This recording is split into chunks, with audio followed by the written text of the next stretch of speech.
Assalamualaikum warahmatullahi wabarakatuh dan selamat semangat pagi. Kita ketemu kembali pada mata kuliah metode penelitian kualitatif.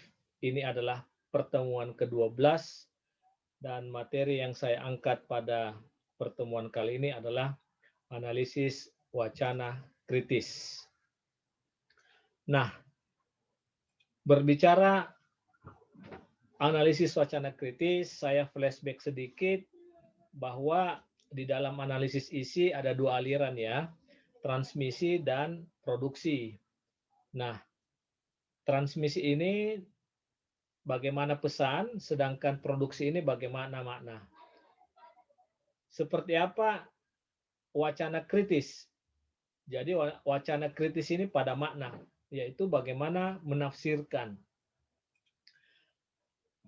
Analisis wacana kritis ya akrab juga dengan sebutan CDA, Critical Discourse Analysis. Jadi ini adalah studi tentang teks, pernyataan, gambar-gambar visual. Kata kunci dari analisis wacana kritis ada pada bagaimana mengungkapkan makna di balik teks, pernyataan ataupun gambar-gambar visual yang dibagikan serta berkontribusi atau mewakili struktur sosial dan ideologi. Nah, analisis wacana kritis.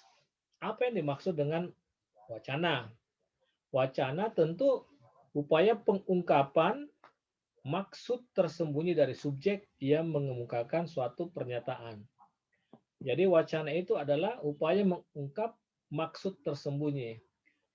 Nah, keywordnya adalah mengungkap maksud tersembunyi. Kemudian, analisis wacana kritis ini ditunjukkan bagaimana bahasa digunakan untuk melegitimasi kekuasaan, menanamkan ideologi, atau melakukan kekerasan. Jadi, stressingnya di sini adalah bagaimana dari sisi bahasa, bahwa bahasalah yang dipakai, bahasalah yang digunakan, bagaimana bahasa itu disuarakan, bagaimana bahasa disosialisasikan, dan bagaimana bahasa itu ditangkap dan dimaknai oleh masyarakat. Jadi, analisis wacana adalah studi tentang struktur pesan dalam komunikasi melalui aneka fungsi bahasa. Nah, kalau kita bicara soal dari mana paradigma AWK ini, maka kita tarik ke dalam kritis. Ya, kita masih ingat ya dalam buku Dennis McQuail, satu paradigma dari 7 yang disampaikan adalah kritis. Nah, kritis ini yang dimaksud adalah bagaimana memberikan kritik atas apa yang dilakukan oleh penguasa, tentunya melalui media massa. Atau bagaimana media massa mengkritik penguasa atas apa yang terjadi dalam sebuah negara. Jadi ketika bicara analisis wacana kritis, nah konten atau wacana yang dikembangkan di dalamnya itu akan menggunakan media massa. Kenapa? Karena media massa ini adalah alat untuk menanamkan ideologi, untuk mempertahankan kekuasaan. Kekuasaan ideologi sangat efektif jika menggunakan media massa. Nah, saya coba mengambil sebuah definisi berangkat dari Fandi. Dia katakan bahwa analisis wacana itu tidak didasarkan pada teks semata. Ya, karena teks hanya hasil dari sebuah praktek produksi. Ya, justru analisis wacana ini ya melihat bagaimana struktur sosial yang begitu dominan, ya. Kemudian kelompok kekuasaan yang ada di dalam masyarakat. Sehingga bagaimana pemikiran ataupun kesadaran membentuk dan berpengaruh terhadap teks-teks tertentu. Ada beberapa tokoh yang sangat populer dalam analisis wacana kritis. Ya, selain Thun van Dijk, ada Norman Verclove, ada Kress, ada Van Leeuwen, ada Wodak, dan lain-lain. Ini sampai belasan ini tokoh-tokoh yang sangat populer sebagai inisiator analisis wacana kritis. Nah, dari beberapa model itu kita coba tarik satu contoh dari Pak Van Dijk. Nah, Van Dijk mengembangkan wacana kritis ini dengan 3 dimensi: teks, kognisi sosial, dan konteks. Apa yang dimaksud dengan teks? Ya, teks kata Van Dijk itu terkait dengan struktur naskah dan bagaimana bahasa digunakan untuk menegaskan suatu ide tertentu. Nah, analisis ini mencakup bagaimana penggunaan bahasa dari sisi sintaksisnya, dari sisi semantiknya, dari pragmatiknya, stylistiknya, tema maupun retoris. Makanya pada aspek bahasa kita mendengar ada istilah eufemisme atau penghalusan. Ada yang disebut dengan penyeragaman. Kemudian ada penggunaan kata kasar dan istilah yang menurunkan tensi emosi.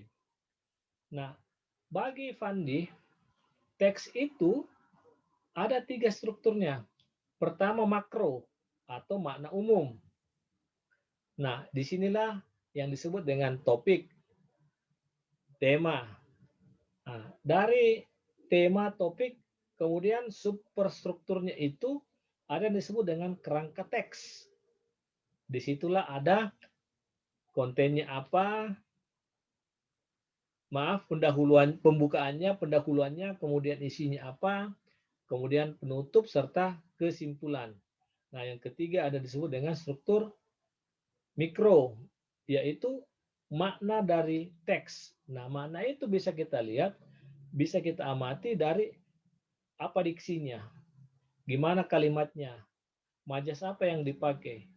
Nah, ini struktur teks di mata Van Dijk. Jadi, temanya, isinya, dan makna suatu teks. Berikutnya, ada disebut dengan kognisi sosial. Apa itu kognisi sosial? Nah, ini proses teks bermula, ya, dari idenya, gimana prosesnya, bagaimana penulis yang terlibat, itu adalah bagian dari kognisi sosial. Kenapa? Karena proses produksi itu tidak sekali, tetapi ada proses di dalamnya. Nah, analisis wacana ini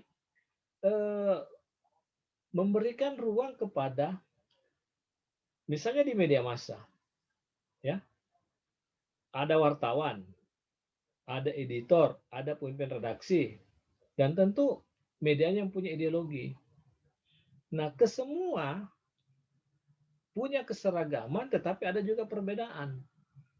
Bukankah setiap orang punya kepentingan? Bukankah setiap media punya kepentingan? Nah, siapa yang menulis sangat bergantung sama bagaimana latar belakangnya. Kalau orang sudah anti Orde Baru, kebetulan dia yang menulis, maka tentu akan berbeda dengan orang yang menulis yang pro kepada Orde Baru. Meskipun di media yang sama itu sangat bisa terjadi. Ada perbedaan. Sama dengan Jokowi ini. Tentang Jokowi, bagaimana tulisan Jokowi itu sangat bergantung juga dengan siapa yang menulisnya. Kalau dia sudah anti Jokowi, maka tulisannya akan kritik, tidak memuji. Sebaliknya, kalau dia pro Jokowi, tidak akan pernah ada kritik. Tetapi bagaimana dia memberikan pencitraan yang positif. Inilah yang dimaksud dengan kognisi sosial. dari aspek medianya, orang-orang yang terlibat dalam media itu. Berikutnya adalah, ketiga, teks, kognisi sosial, dan konteks. Apa itu konteks? Nah, konteks ini terkait dengan peristiwa yang berkembang dalam masyarakat berkaitan dengan masalah yang diungkapkan. Jadi di sini ada keterkaitan dengan tempat, waktu, dan masalahnya. Ada tidak hubungannya? Nah, konteks merupakan kaitan antara teks dan kondisi sosial yang sedang terjadi. Nah, macam sekarang ini kan apa ya? Ketika kita bicara tentang eh, korupsi. Nah, kalau konteks sekarang ya dengan penangkapan 2 menteri, maka ketika bicara korupsi, wacana yang bisa dikembangkan orang bahwa apa tuh? KPK menunjukkan kelasnya. Kalau kalau KPK menjadi topik. Nah, kalau menteri menjadi topik, maka di situ menunjukkan apa ya? Bagaimana performa buruk dari oknum menteri. Jadi ini muncul karena konteks yang sekarang, bahwa ada penangkapan, ada OTT, dan seterusnya. Itu dari model Van Dijk. Kemudian ada Verkloof. Nah, Verkloof ini lebih kepada sosial budaya. Sama dengan Van Dijk, juga ada 3 dimensi yang penting bagi Verkloof. Teks, diskurs praktis, dan socio-culture praktis. Saya langsung ambil contoh bagaimana sebuah wacana berkembang. Nah, ini pada Orde Baru ya, contoh praktek AWK. Nah, bagaimana pertama ada yang namanya eufemisme. Pada Orde Baru itu penjara tidak disebut penjara, tetapi lembaga pemasyarakatan. Nah, kemudian ketika menjalankan tugas di pemerintahan, penghalusannya adalah masa bakti.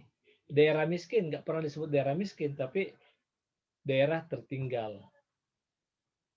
Daerah yang dilanda kelaparan tidak disebut dengan daerah yang dilanda kelaparan, tapi rawan pangan. Nah, yang kedua, menciptakan kasar-kasar ya untuk menyudutkan pihak yang bertentangan dengan pemerintah. Nah, ketika gerakan sosial yang selama ini muncul di tengah masyarakat, dia bisa disebut ekstrim, gerakan pengacau keamanan, melakukan tindakan subversif, ditunggangi. Kenapa? Karena dia ingin menciptakan kesan bahwa gerakan sosial itu tidak akan mendapat tempat di tengah masyarakat. Apalagi ketiga, misalnya penggunaan kata-kata untuk menghentikan emosi destruktif. Ya, kita sangat akrab dengan kata-kata demi kepentingan umum, demi persatuan dan kesatuan, mengutamakan rakyat kecil. Nah, seolah-olah pemerintah sangat peduli kepada masyarakat.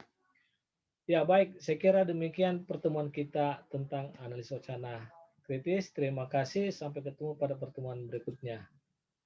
Semangat pagi.